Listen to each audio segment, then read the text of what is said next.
മറ്റുള്ളവരുടെ മുമ്പിൽ വെച്ച് എന്നെ നാണം കെടുത്തിയപ്പോ തൃപ്തിയായില്ലേ അപ്പോട്ടിന്? നാണം കെടാൻ തുണി കൊടുക്കാതെ ഒന്നും അല്ലല്ലോ ഞാൻ അവരുടെ മുമ്പിൽ പ്രത്യക്ഷപ്പെട്ടത്. നേരിയമംഗലത്ത് വീട്ടിൽ അപ്പുക്കുട്ടൻ അസൽ അപ്പുക്കുട്ടനായിട്ട് തന്നെയാ വന്നത്. ഇല്ല, എന്റെ ജീവിത അവസാനം വരെ ഞാൻ ഈ നാണക്കേട് മറക്കില്ല. മറക്കാതിരിക്കാനും വേണ്ടി അത്ര വലിയ പ്രശ്നമൊന്നും ഇവിടെ സംഭവിച്ചില്ലല്ലോ. നീ കെട്ടിത്തന്ന ആ വേഷം എനിക്ക് തീരെ ചേരുന്നില്ല. അതാണ് എനിക്ക് ചേരുന്ന ഈ വേഷം ഇട്ടുകൊണ്ട് ഞാൻ അങ്ങോട്ട് വന്നത്. കേട്ടില്ലേ, ആ കോലത്തിൽ അങ്ങോട്ട് വന്നപ്പോ അവിടെ ഉണ്ടായിരുന്നവരൊരു ചിരി എന്റെ തൊലി ഉരിഞ്ഞു പോയി. സാരമില്ല, ഉരിഞ്ഞു പോയ തൊലി വീണ്ടും വരും. പിന്നെ ചിരിയുടെ കാര്യം, സ്വന്തം അമ്മയ്ക്ക് ഭ്രാന്ത് പിടിച്ചാലും അത് കണ്ട് നിന്ന് ചിരിക്കുന്ന മക്കളുണ്ട് ഇവിടെ. ഈ കവളൊന്ന് കോഷ്ടിച്ച് പല്ലിങ്ങനെ പുറത്ത് കാണിച്ച അതിന്റെ പേരാ ചിരി. അതിലൊന്നും വലിയ അർത്ഥമില്ലെന്ന് ആദ്യം നീ മനസ്സിലാക്ക്. എന്തിനും ഏതിനും അപ്പോട്ടിന് മറുപടി പറയാൻ അറിയാം, പക്ഷെ ഞാനാണ് അവിടെ തളർന്നെന്ന് അപ്പോട്ട് മനസ്സിലാക്കിയില്ല. നീ ഇങ്ങനെ ചൂടാവുന്ന എന്താന്നൊക്കെ എനിക്ക് നന്നായിട്ട് അറിയാം. നീ ക്ഷണിച്ച അതിഥികളിൽ നിന്റെ ആ ഡോക്ടർ വന്നില്ല, അതല്ലേ കാര്യം? ഡോക്ടർ എന്റെ ആരാ? ഞാൻ ക്ഷണിച്ചവരൊക്കെ എന്റെ ആരാ? അവരുടെ ആർഭാടം കാണാനോ അവരുമായി ചങ്ങാത്തം കൂടാനോ അല്ല ഞാൻ അവരെ ക്ഷണിച്ചത്. പിന്നെ എന്തിനാ ക്ഷണിച്ചത്? എന്റെ ഭർത്താവിനെ, എന്റെ അപ്പോട്ടിനെ എല്ലാവരുടെയും മുന്നിൽ അന്തസ്സായി പ്രദർശിപ്പിക്കാനായി ഞാൻ ഒരുങ്ങിയത്. പ്രദർശിപ്പിക്കാൻ ഞാനെന്തൊന്ന് പ്രദർശന വസ്തുവോ? ഏതൊരു ഭാര്യ ആഗ്രഹിക്കുന്നത് ഞാൻ ആഗ്രഹിച്ചുള്ളൂ. നിന്റെ ഒരാഗ്രഹത്തിനും ഞാൻ ഇതുവരെ തടസ്സം നിന്നിട്ടില്ലല്ലോ. ഈ ചെറിയൊരു കാര്യം നീ ഇത്ര വലിയ പ്രശ്നമൊക്കെ ഞാൻ ഓർത്തില്ല. ക്ഷമിക്ക്, ഇനിയും വെഡിങ് ആനിവേഴ്സറികൾ വരില്ലേ? നമുക്ക് ഒരു കൊച്ചപ്പുക്കുട്ടം പറക്കട്ടെ. അവനെ നീ ആഗ്രഹിക്കുന്ന പോലെ പാന്റും സൂട്ടും കോട്ടും ഒക്കെ ഇട്ട് വലിയൊരു ടൈയും ഒക്കെ കെട്ടി അസലൊരു സായിപ്പ് കുട്ടിയായിട്ട് വളർത്തണം. പോരെ? ചിരിക്കടോ, ചിരിക്കടോ.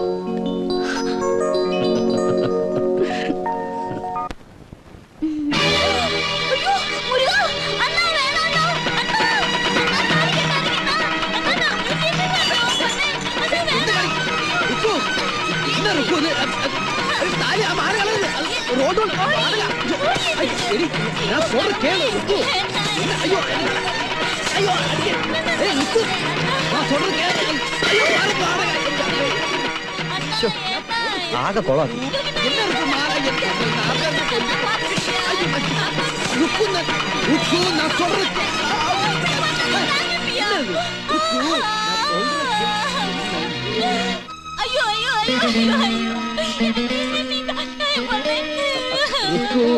ഇത് ഷൂട്ടിംഗ് ആഡ് ഫിലിമാ. അത് പാറ്, ക്യാമറ, ലൈറ്റ്, HMI. ഞാൻ சொல்றது കേൾടാ. പോവതിരിക്കൂ.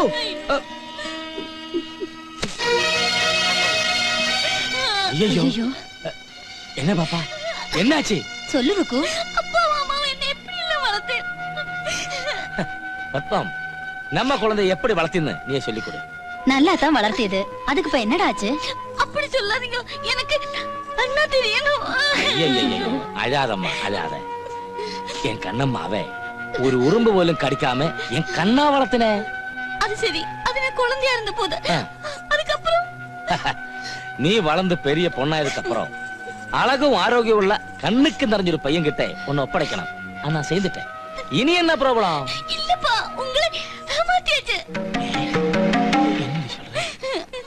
அவருக்கு அழகு இருக்கு, ஆரோக்கியம் இருக்கு, ஆனா ஒண்ணு மட்டும் கிடையாது, மனசு. அவர் மனசு நல்ல மனசுப்பா.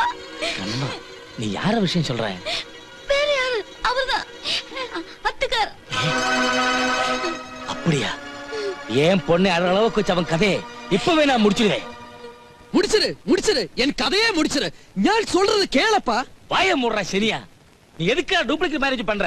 அது என் வேலையப்பா. யாரடா அந்த வேலைப்ப? ஐயோ, அது என் வேலை அப்பா, ஜோலி. என் മനസ്സിൽ ഒരേ ഒരു പെണ്ണുതാ இருக்கு. എൻ ருக்கு. അവളുടെ കൊളന്ത മുഖം, അവളുടെ നടപ്പ്, അവളുടെ ചിരിപ്പ്, അവളുടെ பேச்சு, அதெல்லாம் என் മനസ്സിൽ இருக்கப்பா. அவள் மேல எவ்வளவு அன்பு பாசம் இருக்குன்னு உங்களுக்கு தெரியுமா? நான் காமிச்சறேன். என்னடா நீ காமிக்க போற? ஹனுமானா இருந்தே நெஞ்சு பொளிச்சு காட்டியனே பாரு. ருக்கு இங்கதான் இருக்கு. சாரி, இங்கதான் இருக்கு. காமிச்சு தர்றேன். அவள் மேல எவ்வளவு அன்பு பாசம் இருக்குன்னு நான் காமிச்சு தர்றேன். நான் காமிச்சறேன். ഒന്നെങ്കിൽ ഞാൻ അല്ലെങ്കിൽ ഞാൻ. ഇവൻ എന്നാ കാമിക്ക പോറ? ഷേർഷാ, എന്താ സംശയമുണ്ടോ? ഷേർഷാ ആരാണെന്ന് അറിയണമെന്നുണ്ടെങ്കിൽ ഈ തലയോട്ടിയോട് ചോദിച്ചാൽ മതി, അവ പറഞ്ഞത്. അതിന് തലയോട് സംസാരിക്കില്ലല്ലോ ഷേർഷാ. തലയോട്ടികൾ സംസാരിക്കാറില്ല, അതുകൊണ്ടാണ് ഷേർഷാ സംസാരിക്കുന്നത്. ഇതാരുടെ തലയോട്ടിയാണെന്ന് അറിയാമോ? ഇല്ല. നിങ്ങൾക്കെന്നല്ല, ലോകത്താർക്കും അറിയില്ല. ഒരുപാട് ബ്രെയിനുകൾ ഉപയോഗിച്ച് ഒരുപാട് നല്ല കാര്യങ്ങൾ ചെയ്തിട്ടുള്ള ജപ്പാനിലെ കുപ്രസിദ്ധ അധോലോക ചക്രവർത്തിയായ മിത്സുയ ടഹാഷി. ഇതയാളുടെ 40ാമത്തെ വയസ്സിലുള്ള തലയോട്ടി. ഇതയാളുടെ 10ാമത്തെ വയസ്സിലുള്ള തലയോട്ടി. വന്ന കാര്യം പെട്ടെന്ന് പറഞ്ഞു തീർക്കണം. എനിക്കിന്ന് 3 കൊലപാതകങ്ങൾ ചെയ്തു തീർക്കാനുണ്ട്. 4, 5. അതെ, 6. എന്റെ ഭാര്യയ്ക്ക് ഒരു സംശയം. എന്താ, നിങ്ങൾ അവളുടെ ഭർത്താവല്ലെന്നാണോ? അതല്ല. അതിൽ കൊണ്ടുപോകരുത്. എന്താ?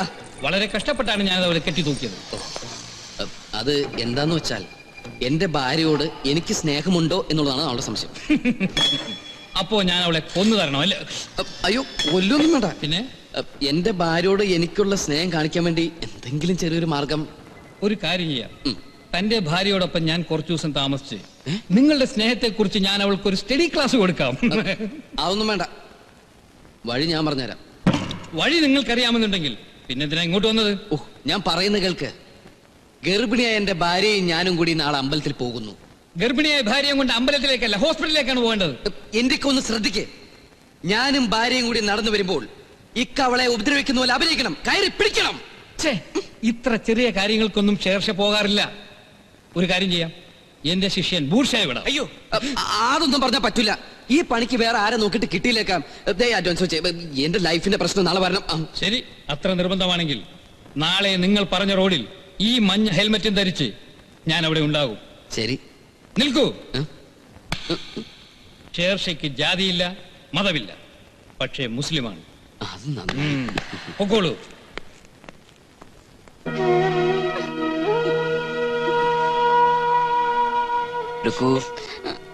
എന്മേലെ കോമാ മറந்துடுறா. എനിക്ക് നീ മാത്രമേ ഉള്ളൂ. ருக்கு, നാളെ കാലയിல കോവില് പോണോ, ഒരു സത്ര സംഹാര പുഷ്പാഞ്ജലി പണ്ണോ. ശരി, പരവായില്ല, നീ വരലെന്ന് ഞാൻ പോലാം. മൈൻഡ് ഒന്നും ശരിയല്ല, ഉടമ്പക്കല്ല ഒരേ വലി. ഒരു പ്രശ്നം എന്നാ தெரியாது. என்னன்னு தெரியாது. நெஞ்சு வலிக்குதா? ஆமா. சரி சரி, தூங்கிக்கோங்க. நாளைக்கு கோயிலுக்கு போலாம். தூங்கிக்கோங்க. தூங்குங்க. ஐயோ, இது என்னாச்சுன்னா? என்ன இப்ப நம்ம கோயில இருந்து வேற எங்கேயாச்சும் போறோமா? இல்ல, எங்க இல்ல. அண்ணா, இன்னைக்கு எனக்கு மல்லி மாலை, பிச்சி மாலை, கதம்பம் எல்லாம் வாங்கணும். அவ்வளவுதானே. எதுக்கு இருக்கு? இப்ப തന്നെ നമുക്ക് എത്രയോ ബിസിനസ് ഉണ്ട്. அதுக்கு மேல எதுக்கு இந்த பூ பிசினஸ்? ஐயோ, அதுக்கு இல்லன்னா வட்டா கோயிலில பூஜை பண்றதுக்கு. என்ன ஐயப்பன் கோயில் போற வழி இதானா? ആ വഴി പോയാൽ നടക്കില്ല, എവിടെയാണ് അറേഞ്ച് ചെയ്തിരിക്കുന്നത്. என்ன അല്ല, அந்த வழி அரேஞ்ச்மெண்ட்ஸ் எல்லாம் ரொம்ப மோசம். உள்ள நம்ம சின்ன கண்ணன் இருக்கு இல்லையா, அப்ப கெட்டர்ல இப்படி இப்படி போச்சுன்னா பிரச்சனை ஆயிடும். அதான் அப்படிதானே. என்ன எனக்கு இன்னைக்கு உங்க கையால ஏதாவது வாங்கி கொடுங்க. எல்லாம் வாங்கி தரேன், சீக்கிரம் தடு. அந்த சாரி வாங்கி தரேன். பிடிச்சு பிடிச்சு இதாளு. இவ்வளவு വലിയ கடை? ஆமாமா, വലിയ கடை. நைட்டி இருக்கு, சாரி இருக்கு. என்ன வேணும்? அந்த சாரியா பிடிக்கலாம் இல்ல. அப்படியே நைட்டிக்கு அப்புறமா அந்த வயலட் வேணுமா? வயலட் சாரியா? யாருடா என் பொண்டாட்டி மேல கை வச்சது? டேய், விளையாடு. டேய், பொண்டாட்டி மேல கை வைக்கிறதா? யாரும் தெரியுமா? எப்படி இருக்கு பாரு.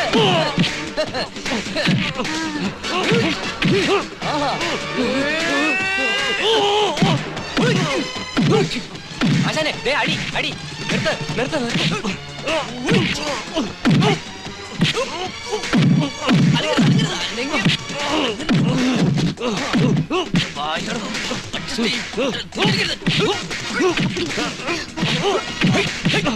എന്നെ കൂടാതെ ഹെൽമറ്റ് ധരിച്ച വേറൊരുത്തരും ഇനി ഒരു അവസരം വരട്ടെ. തൽക്കാലം നമ്മൾ രക്ഷപ്പെട്ടു അല്ലേ ആശാനെ? ഷേർഷയ്ക്ക് ജാതിയില്ല, മതമില്ല, പക്ഷെ ക്രിസ്ത്യാനിയാണ്.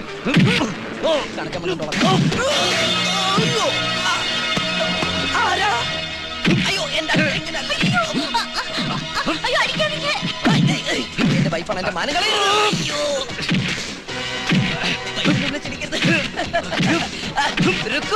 ഫ്രണ്ട് എന്നെ കണ്ട പിന്നെ നിലത്ത് നിർത്തൂല്ല. ஐயோ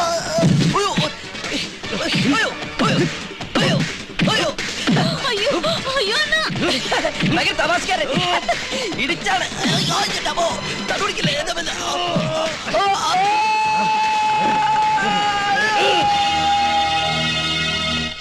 നിങ്ങൾ കാണിച്ച ഒരുമാതിരി പോക്കൃത്തരായി. അല്ല അത് ഞാൻ താനൊന്നും മിണ്ടണ്ട. താനാണെന്ന് വിചാരിച്ച് ഞാൻ ഒരുത്തനെ കയറി തല്ലുകയും ചെയ്ത് അവന്റെ രണ്ട് കിട്ടുകയും ചെയ്ത് എന്നെ നടുവും പോയി. ആരാത്? ഓ, ഇനി അതറിഞ്ഞിട്ടണം അവനെ ചെന്ന് കണ്ട് അവന്റെ രണ്ടും കൂടി തനിക്ക് കിട്ടാൻ. തനിക്കൊന്നും പറഞ്ഞ പണിയല്ല മിച്ചറത്. അയാളുടെ ഒരു മഞ്ഞ ഹെൽമെറ്റ്. ഒരവസരം കൂടി പറ. ഷേർഷയ്ക്ക് പറ്റിയ ജീവിതത്തിലെ ആദ്യത്തെ അബദ്ധമാണിത്. അപ്പൊ അന്ന് മംഗലാപുരത്ത് പറ്റിയതോ? അത് കൂട്ടണ്ട. ഇതിന് ഞാൻ പകരം വീട്ടും. എന്നോടോ? ഇല്ല, ഇന്നല്ലെങ്കിൽ നാളെ ഷേർഷയ്ക്ക് ജാതിയില്ല, മതമില്ല. ഇപ്പൊ മാനോ ഇല്ല.